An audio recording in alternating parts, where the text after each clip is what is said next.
ব্রিটেনে একটার পর আরেকটা কঠিন নিয়ম আসছে।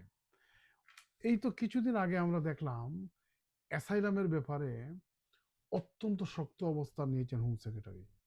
বলছেন তারা ডেনমার্কের আদলে তারা অ্যাসাইলাম সিস্টেম গড়তে যাচ্ছেন, যেখানে অ্যাসাইলাম সিকারদেরকে কখনো ইনডেফিনিট লিভ দেয়া হবে না, বা দীর্ঘদিন পরে হয়তো তাদেরকে দেয়া হতে পারে।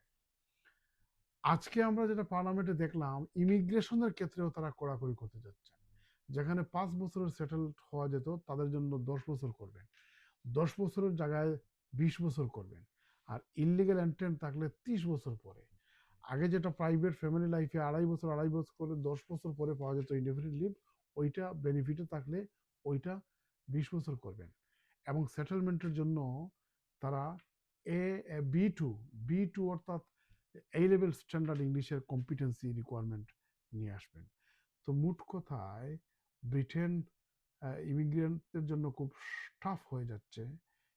একবার এসাইলাম, একবার ইমিগ্রেশন। এখানে মাইকেল ফারাজ বা তার পার্টি ইমিগ্রান্টদের ব্যাপারে অত্যন্ত শক্ত শক্ত রেটরিক দেয়, আর মেইন স্ট্রিম পলিটিক্যাল পার্টি তাকে ট্যাকেল দিতে, পাল্লা দিতে অনেক শক্ত আইন তারা করে নিয়ে নিয়ে আসতে চান বা করছেন।